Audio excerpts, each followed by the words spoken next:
이야기는 선량함이 어떻게 가장 날카로운 칼이 되는지에 대한 기록이다. 한 여자가 지극한 효심으로 병든 시어머니를 모셨고 그 대가로 돌아온 것은 동서의 지독한 질투와 탐욕 그리고 모든 것을 앗아가려는 음모였다. 하지만 세상 모든 드라마가 그렇듯 가장 어두운 절망의 끝에서 가장 눈부신 반전이 시작되려 하고 있었다. 이것은 황금을 둘러싼 진흙탕 싸움 속에서 피어난 한 송이 인간애와 그 눈물이 만들어낸 통쾌한 승리의 연대기다. 5년. 강산이 절반은 변한다는 그 시간 동안 이선우의 결혼 생활은 잔잔한 호수와 같았다. 건축 디자이너인 남편 문지호는 다정했고 시어머니 방 여사는 선우를 친딸처럼 아꼈다. 작은 빌라에서 시작한 신혼이었지만 서로를 아끼는 마음만으로도 세상은 충분히 따뜻했다. 시어머니 박 여사가 운영하던 작은 식당을 정리하고 그 돈으로 아들 내외의 전셋집을 얻어주셨을 때 선우는 몇 번이고 고개를 숙이며 감사함을 표했다. 언젠가 반드시 이 은혜를 갚으리라 그녀는 매일 밤 다짐했다. 그리고 결혼 5년 차가 되던 해봄 그 잔잔하던 호수에 작은 돌멩이 하나가 던져졌다. 시동생 문민준의 결혼 소식이었다. 아가, 너도 이제 동서가 생긴다. 외롭지 않고 좋지? 박 여사의 들뜬 목소리에 선우는 진심으로 기뻐했다. 외동딸로 자라 자매가 있는 친구들을 늘 부러워했던 그녀에게 동서라는 존재는 설렘 그 자체였다. 살갑고 정다운 친자매 같은 동서가 생기기를 선우는 두 손 모아 기도했다. 상견례 자리. 드디어 마주한 시동생의 피앙새 한유나. 사진으로 봤을 때보다 훨씬 화려한 미인이었다. 명품으로 보이는 트위드 재킷에 반짝이는 액세서리, 세련된 단발머리까지. 유나는 누가 봐도 부유한 환경에서 사랑받고 자란 티가 났다. 선우는 자신의 수수한 원피스가 괜히 초라하게 느껴져 어깨를 살짝 움츠렸다. 안녕하세요 형님. 말씀 많이 들었어요. 민준 씨한테 형님이 참 현모양처라고요. 유나는 선우의 손을 잡으며 생긋 웃었다. 그 웃음이 어딘지 모르게 인공적이라 느껴졌지만 선우는 첫 만남의 어색함 때문이려니 애써 넘겼다. 식사가 오가고 화기애애한 분위기 속에서 대화가 무르익었다. 선우 너는 이제 곧 30이지? 아직의 소식은 없고? 유나의 어머니가 부드러운 말투로 물었다. 갑작스러운 질문에 선우는 살짝 당황하며 얼굴을 붉혔다. 아, 네. 아직은 둘 다 일이 바빠서요. 요즘 애들은 다 그렇다지만 그래도 여자는 때가 있는 법인데. 우리 유나는 결혼하면 바로 아기 가질 거예요. 민준 씨도 원하고. 안 그런가, 문서방? 유나 어머니의 말에 민준이 허허 웃으며 고개를 끄덕였다. 그 순간 유나가 젓가락을 내려놓으며 선우를 향해 말했다. 형님, 서운하게 듣진 마세요. 솔직히 요즘 세상에 여자 나이 30이면 노산이잖아요. 전 1살이라도 어릴 때 낳아서 몸매 관리도 하고 제 인생도 찾고 싶거든요. 형님처럼 아등바등 일하면서 청춘 다 보내고 싶진 않아요. 뼈가 있는 말이었다. 아등바등 일하는 선우의 직업은 중소기업의 웹디자이너였다. 분위기가 순간 싸늘하게 식었다. 지훈이 아내의 손을 슬쩍 잡으며 대신 나섰다. 재수씨, 저희는 저희 나름의 계획이 있습니다. 선우씨가 자기 일에 얼마나 열정적인데요. 아이는 그 다음 문제라고 생각합니다.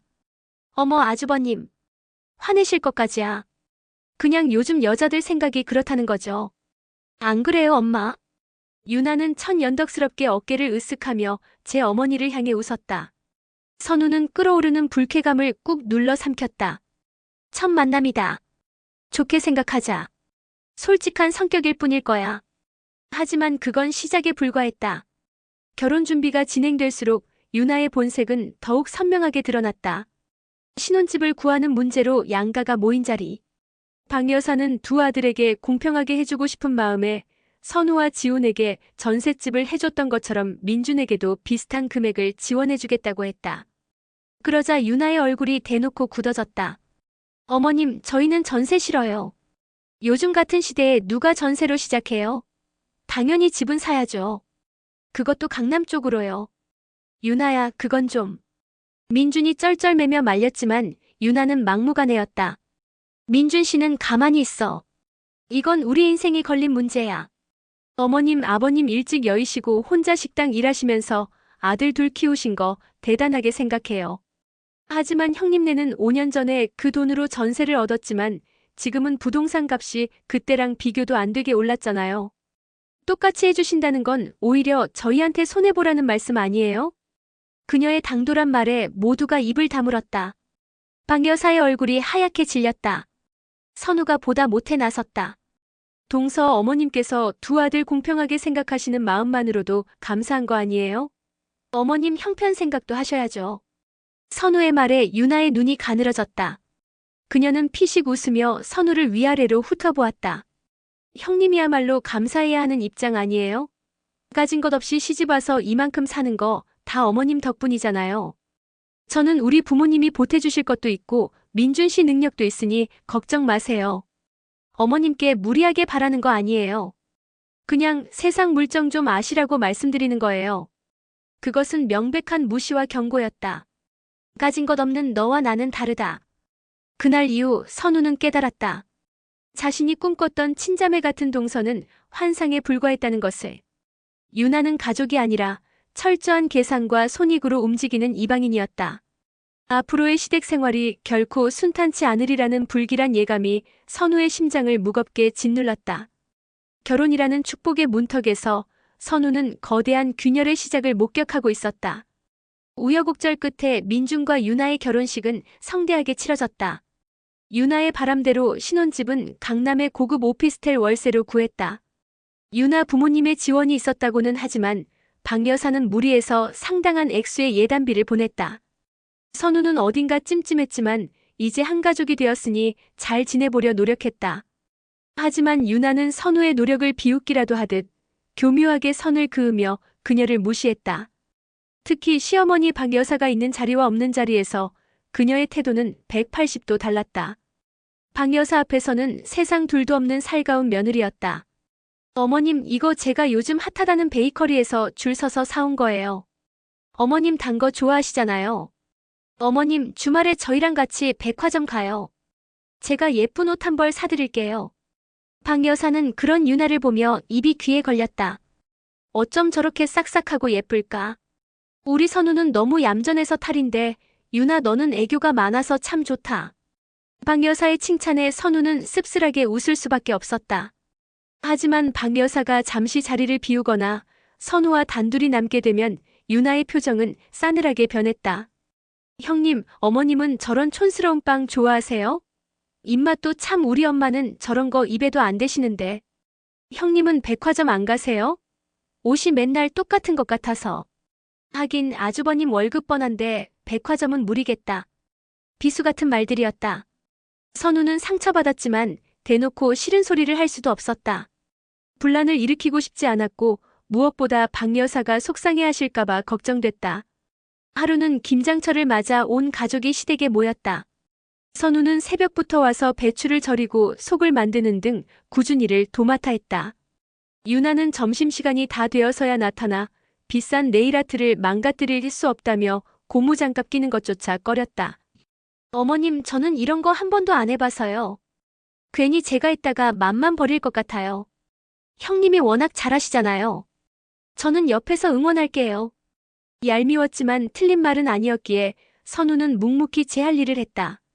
그런데 잠시 후 박 여사가 허리를 붙잡고 방에 들어가 약을 찾자 유나가 냉큼 따라 들어갔다. 어머님, 어디 아프세요? 제가 주물러 드릴까요? 아니다. 괜찮다. 늘 먹는 약이야. 무슨 약인데요? 제가 물 가져다 드릴게요. 유나의 살가운 목소리가 문틈으로 새어나왔다. 잠시 후 약을 먹고 나온 박 여사는 부엌에 있는 선우에게 넌지시 말했다. 아가, 너는 동서 좀 본받아라. 내가 아프다는데 쳐다도 안 보고 일만 하니? 유나는 약까지 챙겨주는데. 선우는 기가 막혔다. 박 여사가 방에 들어간 줄도 몰랐을 뿐더러 매일같이 혈압과 신장약을 챙겨드리는 것은 자신이었다. 서운함에 눈물이 핑 돌았지만 네, 어머님. 제가 무심했어요. 라고 말할 수밖에 없었다. 그날 저녁 설거지를 하는 선우의 등 뒤로 유나의 목소리가 들렸다. 형님 힘들죠? 솔직히 이런 거 왜 해요? 요즘 세상에 누가 김장을 담가 먹어요? 그냥 사 먹으면 되지. 어머님도 참 구식이라니까. 그래도 다 같이 모여서 만들면 정겹고 좋잖아. 어머님도 좋아하시고. 정겹다고요? 형님이나 정겹겠죠. 어머님한테 잘 보여야 하니까. 저는 우리 엄마가 해주시는 깔끔한 김치 아니면 안 먹어요. 이따 집에 갈 때 조금만 싸달라고 해야겠다. 민준 씨가 하도 어머님 김치 타령을 해서. 그러면서 유나는 선우가 버무려 놓은 김치 속을 손가락으로 푹 찍어 맛보더니 인상을 썼다. 역시 짜다. 우리 집은 이렇게 안 짜게 먹는데. 형님 간 좀 싱겁게 하세요. 나중에 어머님 신장 나빠지시면 형님 탓인 줄 알아요. 신장. 그 단어에 선우의 가슴이 철렁 내려앉았다. 박 여사는 만성 신부전증을 앓고 있었다. 아직 투석을 할 단계는 아니었지만 늘 저염식으로 식단을 관리해야 했다. 그리고 그 식단을 매일같이 고민하고 챙기는 것은 바로 선우였다. 그런데 유나는 그 사실을 알면서도, 아니, 오히려 알고 있기에 일부러 그 아픈 곳을 찔렀다. 선우는 차갑게 식은 목소리로 대꾸했다. 동서 어머님 식단은 내가 알아서 챙겨. 걱정하지 않아도 돼. 어머 화났어요? 사실을 말한 건데. 하긴 형님은 어머님한테 뭐라도 잘 보여야 하니까 필사적이겠지. 우리처럼 기댈 친정에 있는 것도 아니잖아요. 유나는 비웃음을 흘리며 거실로 나가버렸다. 선우는 흐르는 물에 손을 씻으며 생각했다. 저 여자는 악마다. 가족이라는 따뜻한 울타리를 좀먹는 교활하고 이기적인 악마. 이제 더 이상 당하고만 있지는 않으리라. 선우는 차갑게 굳은 얼굴로 수도꼭지를 잠갔다. 앞으로 펼쳐질 전쟁을 예감하며 그녀는 조용히 마음을 다잡았다. 시간이 흘러 선우가 결혼 6년 차, 유나가 1년 차가 되던 해 겨울, 선우에게 그토록 기다리던 아기 천사가 찾아왔다. 임신 소식에 온 가족이 기뻐했지만 그 중에서도 가장 기뻐한 사람은 단연 박 여사였다. 내 평생 소원이 우리 큰아들 아기 한번 안아보는 거였는데, 아가, 정말 고맙다. 정말 고맙다. 박 여사는 선우의 손을 잡고 눈물을 글썽였다. 그 모습을 본 유나는 입을 삐죽거리면서도 겉으로는 축하의 말을 건넸다. 어머 형님, 정말 축하해요. 이제야 집안의 어른 노릇 제대로 하시겠네요. 뼈가 있는 말이었지만 임신의 기쁨에 취한 선우는 그저 웃어넘겼다. 하지만 기쁨도 잠시 선우에게 입덧이 심하게 찾아왔고 설상가상으로 박 여사의 신부전증이 눈에 띄게 악화되기 시작했다. 붓기가 심해지고 혈압도 불안정했다. 혼자 계시게 할 수 없다고 판단한 지훈과 선우는 박 여사를 자신들의 집으로 모셔왔다. 임신한 몸으로 시어머니 병수발을 하는 것은 생각보다 훨씬 힘든 일이었다. 매일같이 저염 저단백 식단을 짜서 새끼를 챙겨야 했고 병원에도 정기적으로 모시고 다녀야 했다. 지훈이 많이 도와주었지만 선우의 몸은 하루가 다르게 무거워졌다. 그 무렵 유나와 민주는 주말에 잠깐 들러 얼굴만 비추고 가는 게 전부였다. 그것도 빈손으로 와서는 선우가 차려준 밥상에 앉아 반찬 투정이나 하다가 돌아갔다. 형님, 어머님 식단 때문에 집에서 고기 냄새 맡아본 지가 언젠지 모르겠네. 민준 씨는 어머님 때문에 형님네 집 오기 싫대요. 유나는 보란듯이 배달 앱을 켜고 치킨을 주문했다. 박 여사는 냄새 때문에 힘들까봐 방으로 들어가 버렸고 선우는 속상한 마음에 아무 말도 할 수 없었다. 시간이 흘러 선우는 진통 끝에 건강한 아들을 낳았다. 떡두꺼비 같은 손자를 품에 안은 박 여사는 세상을 다 가진 듯 행복해했다. 아가, 정말 고생 많았다. 내가 우리 집안의 대를 이어줬구나. 이 은혜를 어떻게 다 갚을까? 퇴원하고 집으로 돌아온 날, 박 여사는 선우와 지훈을 조용히 불렀다. 그리고는 낡은 통장과 서류 봉투 하나를 내밀었다. 이건 내가 평생 식당 일하면서 모은 돈이다. 너희가 나 때문에 고생하는 거 늘 마음에 걸렸다. 더 늦기 전에 내 손으로 너희에게 선물을 해주고 싶구나. 봉투 안에는 아파트 등기권 리증이 들어있었다. 지금 살고 있는 전셋집 근처에 방 3개짜리 30평대 아파트였다. 어머니, 저희 이렇게 큰 선물 받을 수 없어요. 선우는 손사래를 쳤지만 박 여사는 단호했다. 받아라. 이건 내가 너에게 주는 선물이다.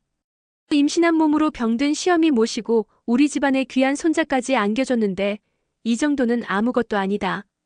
이 집에서 우리 강아지 남 눈치 보지 말고 마음껏 뛰놀게 키우거라. 박 여사의 진심에 선우는 결국 눈물을 터뜨렸다. 고생했던 시간들이 주마등처럼 스쳐 지나가며 시어머니의 따뜻한 마음에 모든 서름이 녹아내리는 것 같았다. 하지만 이 소식이 유나의 귀에 들어가는 데는 그리 오랜 시간이 걸리지 않았다. 박 여사가 무심코 전화통화에서 자랑을 한 것이 화근이었다. 그 주 주말 유나와 민주는 태풍처럼 시댁에 닥쳤다. 어머니, 이게 어떻게 된 일이에요? 형님네한테 아파트를 사주셨다고요? 저희랑은 상의도 없이요? 유나의 목소리는 칼날처럼 날카로웠다. 박 여사는 당황하면서도 꿋꿋하게 말했다. 그래, 내가 사줬다. 큰애가 며느리 고생시키는 게 안쓰러워서 내 돈으로 내가 사줬는데 뭐가 문제냐? 뭐가 문제냐고요? 어머니 재산이 곧 저희 재산이기도 한데 어떻게 이렇게 독단적으로 결정하세요? 형님네는 이미 전셋집도 해주셨잖아요. 저희는 아직 월세 사는데 이건 너무 불공평한 거 아니에요? 유나는 억울하다는 듯 가슴을 쳤다. 민준도 옆에서 거들었다. 어머니, 유나 말이 맞아요. 형한테만 너무 다 해주시잖아요. 저도 어머니 아들입니다. 박 여사의 얼굴이 굳어졌다. 너희는 유나네 집에서 지원도 많이 받았잖니. 그리고 너희는 아직 젊고 벌이도 좋잖니. 형은 선우는 나 때문에 고생 많이 했다. 그 말에 유나는 코웃음을 쳤다.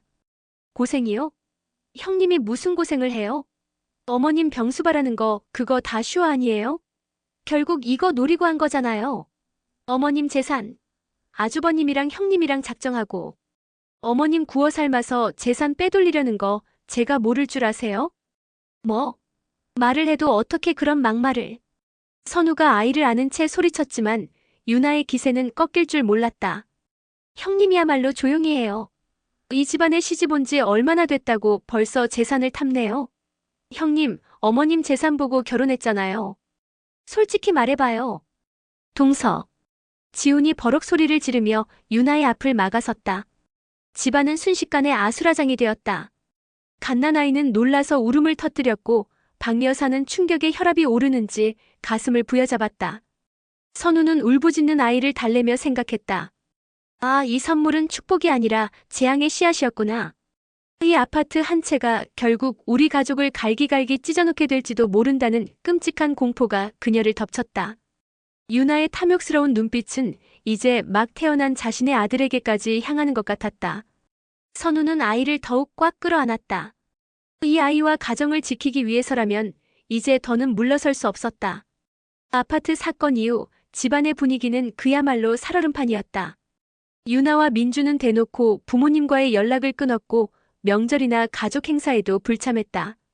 박 여사는 둘째 아들 내외의 행동에 상심이 컸지만 차마 먼저 손을 내밀지는 못했다. 선우와 지우는 그런 어머니를 위로하며 묵묵히 자신들의 자리를 지켰다. 시간은 흘러 첫 손주의 돌이 다가왔다. 박 여사는 돌잔치를 성대하게 치러주고 싶어 했다. 혹시나 하는 마음에 민준에게도 연락했지만 민준은 참석할 테니 선물은 기대하지 마세요라는 퉁명스러운 대답만 남기고 전화를 끊었다. 돌잔치 당일. 민준과 유나는 약속 시간에 겨우 맞춰 나타났다. 유나는 잔뜩 부어오른 배를 하고 있었다. 임신 5개월이라고 했다. 어머님, 저 임신했어요. 아들이래요. 이제 어머님 소원 다 푸셨겠네요. 양쪽에 손주 다 보시고. 유나는 마치 큰 선심이라도 쓰는 듯 말했다. 박 여사는 씁쓸하게 웃으며 축하의 말을 건넸지만 분위기는 여전히 어색했다. 돌잔치의 하이라이트, 돌잡이 시간. 아이는 망설임 없이 청진기를 잡았다. 사람들의 환호와 박수가 터져나왔다. 그 모습을 흐뭇하게 바라보던 박 여사가 갑자기 품에서 작은 비단 주머니를 꺼냈다. 우리 강아지 돌 선물이다. 주머니 안에서 나온 것은 반짝이는 순금 금송아지였다. 어른 손바닥만 한 크기에 세공도 정교했다. 누가 봐도 상당한 고가품이었다. 어머니, 이게 다 뭐예요? 너무 과하세요. 선우가 놀라 만류했지만 박 여사는 손을 내저었다. 과하긴. 우리 집안의 복덩이인데 이 정도는 해줘야지. 선우야, 내가 정말 고생이 많았다. 이건 손주 선물이기도 하지만 너한테 주는 내 마음이기도 하다. 박 여사의 말에 선우는 또다시 눈시울이 붉어졌다. 그 순간 날카로운 목소리가 그 감동을 산산조각 냈다. 어머니, 지금 저희 보라고 일부러 이러시는 거죠? 유나였다. 그녀는 싸늘하게 굳은 얼굴로 금송아지와 박여사를 번갈아 쳐다보았다. 이 금송아지 돈으로 치면 얼마예요? 1,000만 원? 2,000만 원? 저희한테는 아파트 사줬다고 말도 못하게 하시더니 형님네한테는 이렇게 대놓고 쏟아부으시는 이유가 뭐예요? 유나야, 그만하지 못해? 민준이 유나의 팔을 잡아 끌었지만 유나는 뿌리치며 더욱 기세등등하게 소리쳤다. 왜 그만해? 할 말은 해야지. 어머니, 제 뱃속의 아이도 어머니 손주예요. 그런데 어떻게 이렇게까지 대놓고 차별을 하세요? 이럴 거면 저희는 왜 낳으셨어요? 형만 자식이고 저는 자식도 아니에요? 민준까지 가세하자 분위기는 걷잡을 수 없이 험악해졌다. 손님들은 수군거리기 시작했고 돌잔치는 엉망이 되어버렸다. 이게 다 형님 때문이에요. 형님이 어머님 옆에 딱 붙어서 온갖 아양을 떨면서 재산을 빼돌리니까 우리가 이 꼴을 당하는 거 아니에요. 유나는 모든 화살을 선우에게 돌렸다. 아주버님도 마찬가지예요.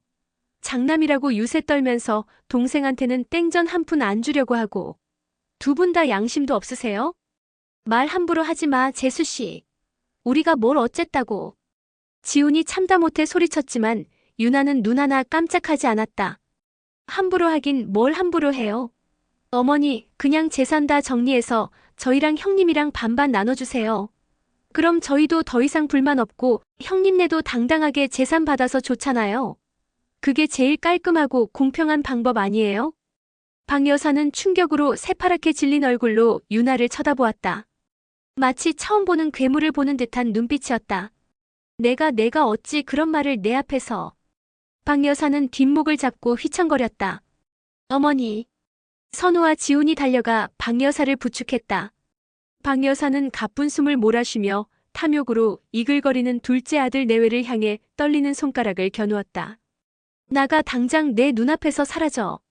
그날 이후 박 여사는 자리에 몸져 눕고 말았다. 신장 기능은 급격히 나빠졌고 의사는 이대로 가다간 정말 투석을 시작해야 할지도 모른다고 경고했다.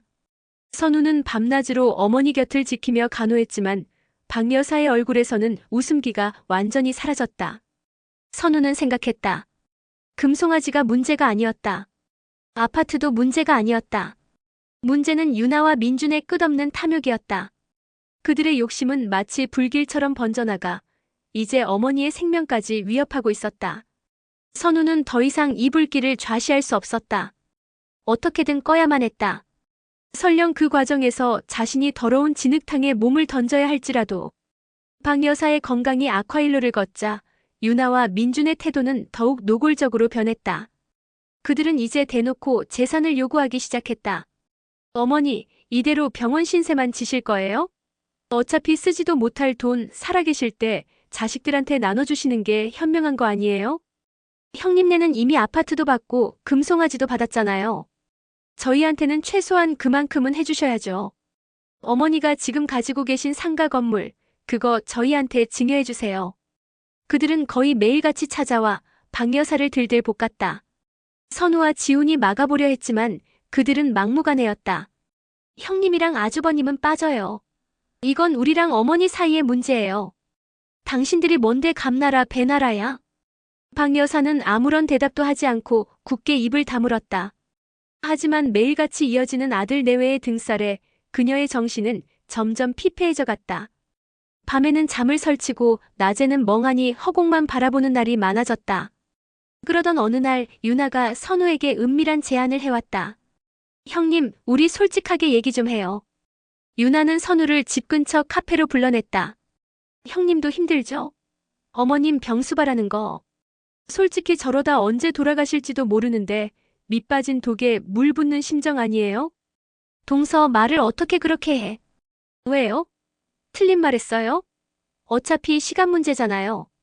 형님, 괜히 착한 며느리 노릇하느라 고생하지 말고 실속을 챙기세요. 유나는 몸을 앞으로 기울이며 목소리를 낮췄다. 제가 아주버님이랑 얘기 다 해봤는데 좋은 생각이 있어요. 형님이 어머님 설득해서 상가 건물 저희한테 증여하도록 만들어주세요. 그럼 그 건물 팔아서 나오는 돈의 30%를 형님한테 드릴게요. 어때요?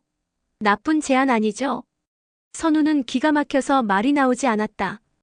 살아있는 시어머니의 재산을 두고 아들 며느리들이 이런 추악한 거래를 꾸미고 있다는 사실이 믿기지 않았다. 동서 제정신이야? 내가 그런 짓을 할 것 같아? 왜 못해요? 형님이라고 뭐 다른 줄 알아요? 형님도 결국 돈 때문에 어머님 모시는 거잖아요. 아닌 척 위선 떨지 마세요.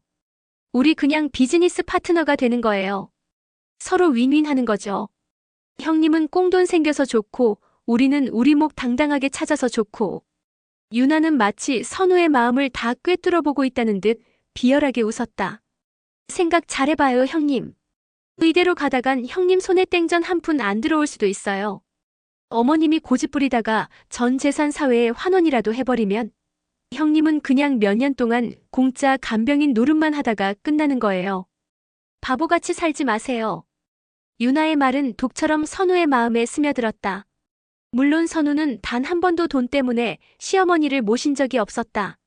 하지만 유나의 말처럼 이 모든 고생이 결국 아무런 보상 없이 끝날 수도 있다는 생각, 그리고 저 추악한 동서 내외가 모든 것을 차지하게 될지도 모른다는 억울함이 아주 잠깐 아주 희미하게 고개를 들었다. 그날 밤 선우는 잠든 시어머니의 얼굴을 물끄러미 내려다보았다. 고된 세월의 흔적이 깊게 팬 얼굴, 거칠어진 손. 저 손으로 자신과 지훈을 키우고 자신에게 따뜻한 밥을 지어주시던 분이었다. 그런데 지금 자신은 무슨 생각을 하고 있는 것일까? 선우는 부끄러움에 고개를 숙였다. 유나의 제안에 잠시라도 마음이 흔들렸던 자신이 너무나도 한심하고 밉게 느껴졌다. 다음 날 선우는 유나에게 전화를 걸었다. 동서, 나한테 그런 말 다시는 하지 마. 나는 어머님 재산 같은 거 관심 없어. 그리고 너희가 어머님 재산 탐내는 거 내가 죽는 한이 있어도 막을 거야. 선우의 단호한 목소리에 유나는 잠시 말이 없더니 이내 비웃음을 터뜨렸다. 푸아 형님. 아직도 정신 못 차렸네. 좋아요, 그렇게 나오시겠다 이거지. 그럼 우리도 우리 방식대로 할 수밖에. 후회하지나 마세요. 전화는 일방적으로 끊겼다. 선우는 불안한 예감에 휩싸였다. 유나가 말한 그들만의 방식이란 대체 무엇일까? 선우는 직감했다. 이제 곧 폭풍이 몰아칠 것이라는 것을. 그리고 그 폭풍의 한가운데서 자신은 시어머니를, 그리고 이 가정을 지켜내야만 했다. 유나의 경고는 현실이 되었다. 그날 이후 유나와 민주는 전략을 바꿨다. 그들은 더 이상 박 여사에게 재산을 요구하지 않았다. 대신 지극정성으로 병문안을 오기 시작했다. 어머님, 제가 어머님 좋아하시는 과일 사왔어요. 어머니, 다리 아프시죠? 제가 주물러 드릴게요. 그들의 갑작스러운 태도 변화에 선우는 경계심을 늦추지 않았지만 박 여사의 마음은 조금씩 흔들리는 듯했다. 특히 유나가 아들을 낳은 후에는 그 정도가 더 심해졌다. 어머님, 저희 아들이 어머님이랑 똑같이 생겼어요. 귓불이 아주 복스럽게 생겼다니까요. 유나는 갓난아들을 안고 와 박 여사에게 온갖 애교를 부렸다. 박 여사는 둘째 손주를 보며 오랜만에 희미하게 웃었다. 그러던 어느 날 유나가 폭탄 선언을 했다. 어머님, 저희 집으로 들어가서 사시는 건 어떠세요? 형님도 첫째 돌보랴, 어머님 병수발하랴 너무 힘들어 보이는데 이제 저희가 모실게요. 제 아들도 어머님이 봐주시면 좋고요. 선우와 지우는 물론 박 여사도 깜짝 놀랐다. 아니다. 내가 어떻게 너희 신혼집에 들어가서 짐이 되겠니? 괜찮다. 짐이라니요, 당치도 않으세요. 어머님은 저희 가족의 가장 큰 어른이신데요. 저희가 모시는 게 당연하죠. 그렇죠, 여보. 민준도 옆에서 거들었다. 네, 어머니. 저희랑 같이 살아요. 선우 형수님 고생 그만 시키고요. 그들의 말은 너무나도 그럴듯했다. 형수님 고생 그만 시키고라는 말에 선우는 반박할 명분조차 찾기 힘들었다. 박 여사는 한참을 고민하더니 결국 고개를 끄덕였다. 그래, 정 너희가 그렇게 원한다면 그럼 신세 좀 지마. 선우는 불안했지만 시어머니의 결정을 막을 수는 없었다. 의사하는 날 유나는 선우에게 보란듯이 말했다. 형님, 그동안 고생 많았어요. 이제 어머님 걱정은 마시고 형님이랑 아주버님이랑 아기랑 오붓하게 사세요. 어머님은 저희가 책임질게요. 그렇게 박 여사는 둘째 아들 네 집으로 거처를 옮겼다. 처음 며칠간은 모든 것이 평화로워 보였다. 유나는 매일같이 박 여사와 함께 찍은 사진을 가족단체 대화방에 올렸다. 공원에 산책을 가고 맛있는 음식을 해먹는 모습이었다. 박 여사의 표정도 한결 편안해 보였다. 선우는 자신의 기우였을까 안도의 한숨을 내쉬었다. 하지만 평화는 길지 않았다. 한 달쯤 지났을까? 박 여사에게서 걸려오는 전화가 뜸해지기 시작했다. 선우가 전화를 걸면 유나가 대신 받으며 어머님 지금 주무세요. 지금 목욕 중이세요라며 통화를 막기 일쑤였다. 불안한 마음에 예고 없이 둘째네 집을 찾아간 날 선우는 충격적인 장면을 목격했다. 집안은 난장판이었고 아기 울음소리와 유나의 신경질적인 고함이 뒤섞여 있었다. 어머니, 기저귀는 쓰레기통에 버리시라고 몇 번을 말해요. 왜 자꾸 서랍에 숨겨놓으세요? 내가 언제? 언제는요? 방금 그러셨잖아요. 진짜 미치겠네, 정말. 박 여사는 잔뜩 주눅이 든 채 소파 구석에 웅크리고 있었다. 선우가 들어서는 것을 보고도 그녀를 알아보지 못하고 낯선 사람을 보듯 경계의 눈빛을 보냈다. 누구세요? 어머니, 저예요, 선우. 선우의 목소리에 박 여사는 잠시 고개를 갸웃거리더니 이내 멍한 표정으로 다시 고개를 돌려버렸다. 그 순간 선우는 모든 것을 깨달았다. 어머니에게 치매가 온 것이다. 그리고 유나는 그 사실을 알면서도 철저하게 숨기고 있었던 것이다. 동서, 이게 어떻게 된 거야? 어머니 왜 저러셔? 선우의 다그침에 유나는 머리를 쥐어뜯으며 소리쳤다. 나도 몰라. 여기 오시고 며칠 안 돼서부터 저러셨어. 밤낮도 없이 소리 지르고 똥오줌도 못 가리고. 나 아기 보랴, 저 노인네 뒤치다꺼리 하랴 하루도 잠을 잘 수가 없어. 내가 왜 이 고생을 사서 하는지 모르겠어. 그녀는 박 여사를 저 노인네라고 칭했다. 그토록 살갑게 어머님이라 부르던 모습은 온데간데 없었다. 병원에는 모시고 가봤어? 병원? 갈 시간이 어디 있어? 그리고 병원 간다고 뭐 뾰족한 수 있어? 치매는 약도 없다는데. 아, 몰라. 나 더 이상은 못해. 형님이 다시 모셔가. 당장. 유나는 모든 책임을 선우에게 떠넘겼다. 선우는 아무 말 없이 웅크리고 있는 시어머니에게 다가갔다. 그리고 그녀의 차가운 손을 꼭 잡았다. 어머니, 저랑 집에 가요.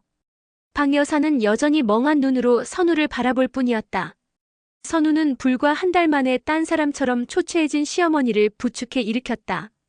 유나는 그런 그들의 뒷모습을 보며 악을 썼다. 그래, 잘 생각했어. 대신 어머님 재산은 우리가 가질 거니까 그런 줄 알아. 우리가 한 달 동안이나마 모셨으니까 그 정도는 받아야지. 양심이 있으면 상가 건물은 우리한테 넘기고 가. 선우는 대꾸하지 않았다. 지금은 저런 악담에 신경 쓸 때가 아니었다. 그녀는 시어머니를 부축하며 생각했다. 모든 것이 유나의 계획이었을까? 애초에 어머니의 재산을 노리고 병든 노인을 방치해서 더 빨리 망가지게 하려던 속셈이었을까? 차가운 분노가 선우의 온몸을 휘감았다. 이제는 정말로 저 악마 같은 동서를 용서할 수 없었다. 선우의 집으로 돌아온 박 여사의 상태는 생각보다 훨씬 심각했다. 시간과 사람을 알아보지 못하는 것은 물론 밤낮이 바뀌어 밤새 집안을 배회하거나 의미 없는 말을 중얼거렸다.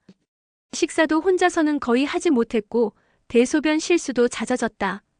선우는 다니던 회사에 휴직계를 냈다. 갓돌 지난 아들을 돌보면서 치매에 걸린 시어머니까지 간병하는 것은 불가능에 가까운 일이었다. 지우는 아내에게 미안해 어쩔 줄 몰라 했다. 그는 퇴근하자마자 집으로 달려와 선우를 돕고 밤에는 어머니 곁에서 쪽잠을 잤다. 부부는 힘들었지만 서로를 의지하며 하루하루를 버텼다. 반면 유나와 민주는 박 여사를 선우에게 떠맡긴 이후로 단 한 번도 찾아오지 않았다. 전화 한 통 없었다. 마치 처음부터 자신들의 어머니가 아니었던 것처럼 그들은 철저하게 박 여사를 외면했다. 그러던 어느 날 박 여사의 상태가 조금 괜찮아 보였다. 맑은 정신으로 선우를 알아보기도 하고 손주의 재롱에 희미하게 웃기도 했다. 선우야, 미안하다. 내가 너한테 큰 짐이구나. 아니에요, 어머니. 그런 말씀 마세요. 얼른 기운 차리셔야죠. 선우는 애써 웃으며 어머니의 손을 잡았다. 그날 오후 선우는 잠시 아들을 데리고 집 앞 놀이터에 다녀왔다. 30분 남짓한 짧은 시간이었다. 그런데 집에 돌아왔을 때 현관문이 활짝 열려 있었다. 그리고 집안에는 아무도 없었다. 어머니, 어머니. 선우는 온 집안을 뒤지며 어머니를 불렀지만 대답은 들려오지 않았다. 식탁 위에는 낯선 봉투 하나가 놓여 있었다. 유나의 글씨체로 형님에게라고 쓰여 있었다. 심장이 철렁 내려앉았다. 편지의 내용은 충격적이었다. 형님, 어머님은 우리가 모시고 갈게요. 형님 혼자 고생하는 거 더는 못 보겠더라고요. 우리가 전문 요양시설 알아보고 있으니 당분간 어머님 걱정은 마세요. 연락은 나중에 드릴게요. 이게 무슨... 선우는 곧바로 유나에게 전화를 걸었지만 전화기는 꺼져 있었다. 민준도 마찬가지였다. 선우는 경찰에 실종 신고를 했다. 그리고 지훈에게 연락해 자초지종을 설명했다. 그날 밤 부부는 뜬 눈으로 밤을 새웠다. 유나와 민준은 대체 무슨 꿍꿍이로 어머니를 몰래 데려간 것일까? 전문 요양시설이라니 그들이 그런 곳을 알아볼 리가 없었다. 다음 날 아침 경찰서에서 연락이 왔다. 박 여사를 찾았다는 것이다. 부부는 한달음에 경찰서로 달려갔다. 그곳에서 마주한 박 여사의 모습은 처참했다. 얇은 내복 차림에 신발도 신지 않은 맨발. 온몸에 상처와 멍자국이 가득했고 넋이 나간 사람처럼 허공만 응시하고 있었다. 경찰의 설명은 이러했다. 어젯밤 고속도로 휴게소에 노인 한 분이 버려져 있다는 신고가 들어왔다고 했다. CCTV를 확인해보니 한 젊은 남녀가 차에서 노인을 억지로 끌어내려 휴게소 벤치에 앉혀놓고 그대로 사라지는 장면이 찍혀 있었다. 그 젊은 남녀는 민준과 유나였다. 어떻게 자기 어머니를...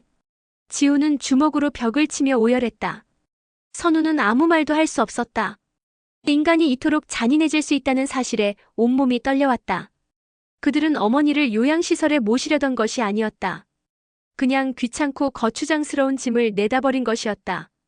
재산을 가로채기 위해 자신들의 어머니를 길바닥에 버린 것이다. 선우는 떨리는 손으로 박 여사를 끌어안았다. 앙상하게 마른 어머니의 몸이 가늘게 떨리고 있었다. 어머니 괜찮아요. 이제 다 괜찮아요. 제가 있잖아요. 제가 꼭 지켜드릴게요. 박 여사는 아무런 반응이 없었다. 그녀의 눈은 이미 세상의 모든 빛을 잃어버린 듯 공허했다. 선우는 그 텅 빈 눈을 보며 다짐하고 또 다짐했다. 저 악마 같은 인간들을 결코 용서하지 않으리라. 그들이 어머니에게 저지른 죄값을 반드시 몇 배로 돌려주고야 말리라.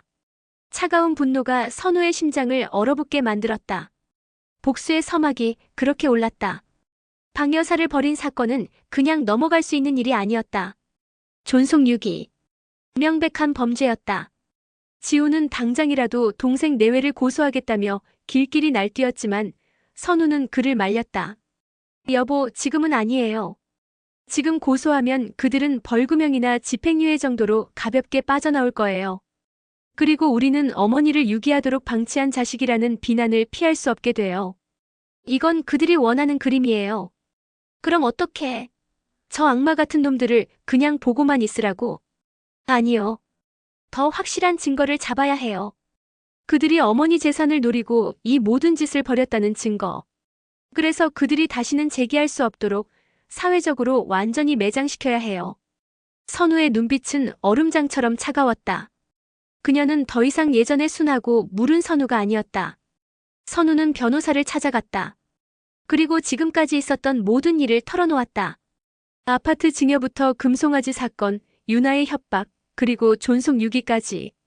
이야기를 들은 변호사는 혀를 내두르며 말했다. 정말 악질적이군요. 하지만 말씀하신 대로 현재로서는 존속유기 혐의만 입증할 수 있습니다. 재산을 노린 계획적인 범죄라는 것을 입증하기 위해서는 더 구체적인 증거가 필요합니다. 변호사는 몇 가지 방법을 제안했다. 유나와 민준과의 대화를 모두 녹음할 것. 재산 문제에 대한 언급을 유도하며 그들의 속내를 드러나게 만들 것. 그리고 박 여사의 상태를 매일 영상으로 기록하여 그들이 박 여사를 모셨던 한 달 동안 얼마나 상태가 악화되었는지를 객관적으로 증명할 것. 그날부터 선우의 은밀한 반격이 시작되었다. 그녀는 펜 모양의 소형 녹음기를 항상 몸에 지니고 다녔다. 그리고 박 여사의 하루를 꼼꼼하게 영상으로 촬영했다. 식사하는 모습, 약을 먹는 모습, 잠자는 모습까지. 며칠 후 예상대로 유나에게서 전화가 걸려왔다. 형님, 어머님은 어떠세요? 우리가 사정이 있어서 잠시 휴게소에 모셔뒀던 건데 일이 이렇게 될 줄은 몰랐네요. 오해하지 마세요. 뻔뻔한 변명이었다. 선우는 속으로 치미는 분노를 누르며 침착하게 대답했다. 녹음 버튼을 누르는 것을 잊지 않았다. 오해? 동서, 사람이 어떻게 자기 어머니를 고속도로 휴게소에 버릴 수가 있어?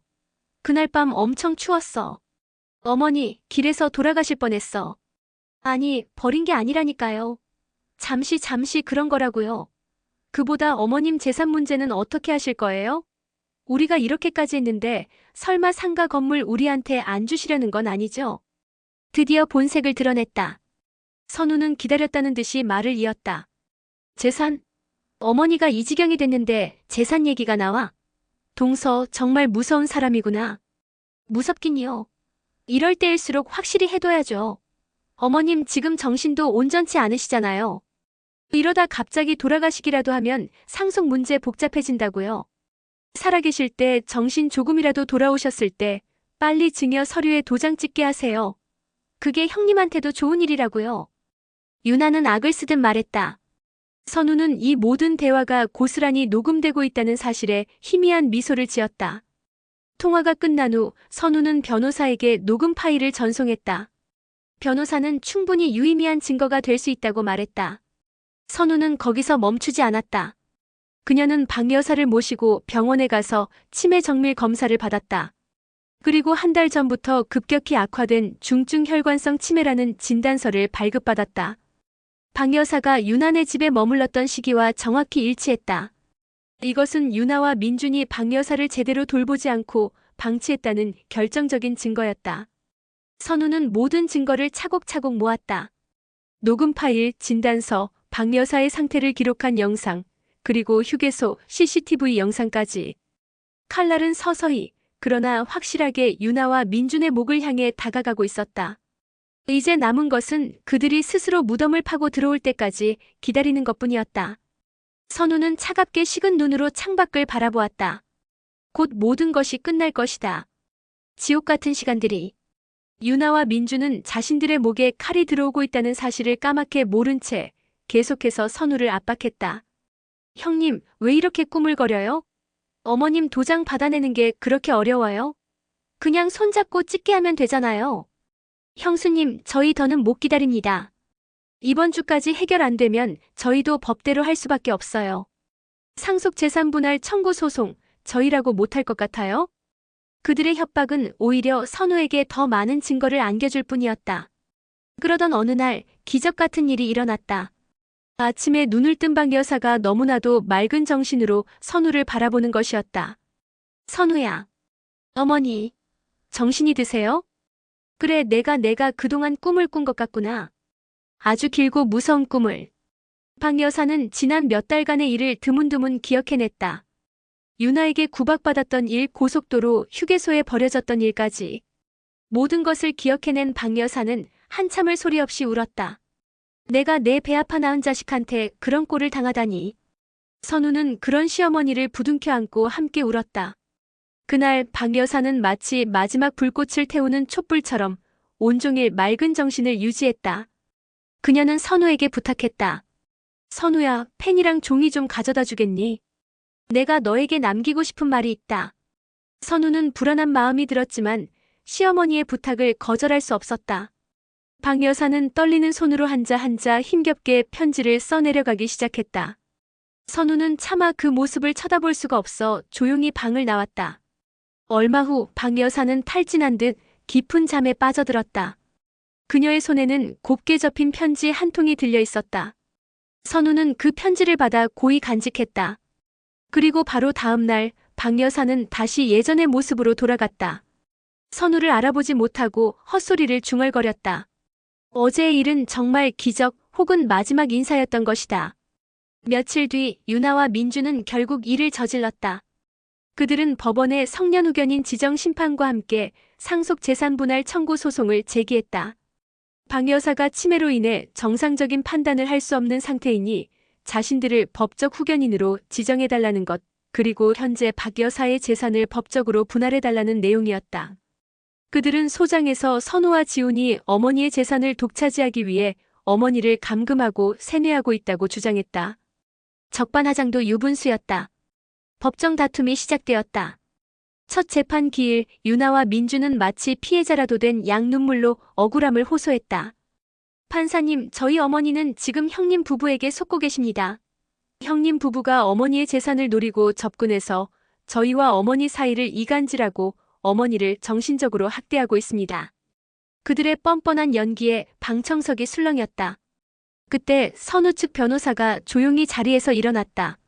재판장님, 증거 자료를 제출하겠습니다. 변호사는 준비해온 모든 자료를 제출했다.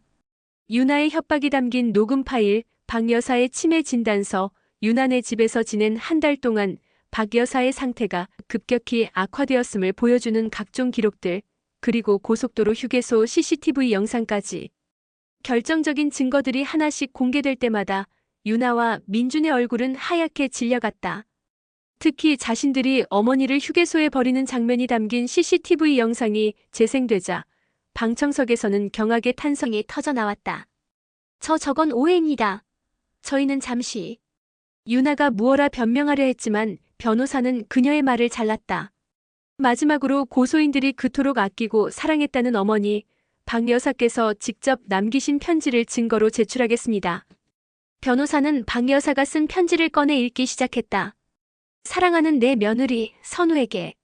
이 편지를 내가 읽을 때쯤 나는 이미 예전의 내가 아닐지도 모르겠구나. 정신이 희미해져가는 와중에도 민준이와 그 아이가 나에게 했던 짓들은 칼에 베인 상처처럼 선명하게 나만 나를 고통스럽게 한다. 그 아이들은 내 자식이 아니라 내 돈을 탐하는 악귀였다. 편지에는 유나와 민준이 자신에게 했던 모든 악행과 그럼에도 불구하고 자신을 끝까지 지켜준 선우에 대한 고마움, 그리고 자신의 모든 재산을 며느리 이선우와 장남 문지훈에게 상속하겠다는 내용이 담겨 있었다. 편지의 마지막은 이렇게 끝났다. 선우야, 부디 이 어미의 마지막 부탁을 들어다오. 저 불쌍한 아이들을 용서하지 말거라. 그들이 저지른 죄값을 반드시 치르게 해다오. 그리고 너는 내 아들과 내 손주와 함께 세상 누구보다 행복하게 살아야 한다. 그것이 내가 너에게 바라는 마지막 소원이다. 사랑한다, 내 딸아. 편지가 다 읽혔을 때 법정은 물을 끼얹은 듯 조용해졌다. 유나는 그 자리에 주저앉아 오열하기 시작했고 민주는 고개를 숙인 채 아무 말도 하지 못했다. 판사는 엄숙한 목소리로 판결을 내렸다. 고소인들의 청구를 모두 기각한다. 또한 고소인들의 존속 유기 및 협박 혐의에 대해서는 검찰의 정식 수사를 의뢰한다. 모든 것이 끝나는 순간이었다. 판결이 내려지자마자 유나는 법정에서 실신했다. 민주는 넋이 나간 사람처럼 아내를 부축해 황급히 법정을 빠져나갔다. 그들의 등 뒤로 기자들의 플래시가 무자비하게 터졌다. 어머니를 버리고 재산 소송 낸 페류나 부부. 다음 날 신문과 뉴스에는 그들의 이야기가 대서특필되었다. 그들은 사회적으로 완전히 매장당했다. 민주는 회사에서 권고 사직을 당했고 유나는 운영하던 작은 온라인 쇼핑몰을 접어야 했다. 쏟아지는 비난과 악플에 그들은 집 밖으로 한 발짝도 나갈 수 없었다. 엎친 데 덮친 격으로 존속 유기 및 협박 혐의에 대한 검찰 수사가 시작되었다. 선우가 제출한 증거들이 너무나도 명백했기에 그들은 빠져나갈 구멍이 없었다. 결국 민주는 징역 1년에 집행유예 2년, 유나는 징역 10개월에 집행유예 2년을 선고받았다. 실형은 면했지만 그들의 인생에는 페류나라는 씻을 수 없는 주홍 글씨가 새겨졌다. 그뿐만이 아니었다. 소송에서 패소하면서 그들이 부담해야 할 소송 비용과 변호사 비용은 눈덩이처럼 불어났다. 강남 오피스텔 월세는 몇 달째 밀렸고 카드값도 연체되기 시작했다. 결국 그들은 파산 신청을 할 수밖에 없는 지경에 이르렀다. 하루는 민준에게서 전화가 걸려왔다. 지훈이 받았지만 선우는 옆에서 모든 것을 들을 수 있었다.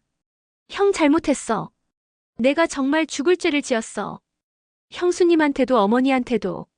한 번만 용서해주면 안 될까? 우리 지금 길바닥에 나앉게 생겼어. 제발 도와줘. 민주는 전화기 너머로 아이처럼 엉엉 울었다.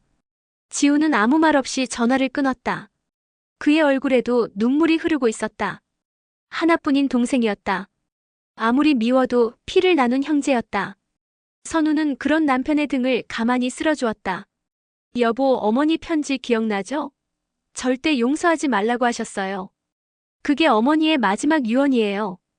우리는 어머니 유언을 지켜야 해요. 선우의 목소리는 단호했다. 동정심에 흔들려서는 안 됐다. 그들이 저지른 죄는 결코 용서받을 수 없는 것이었다.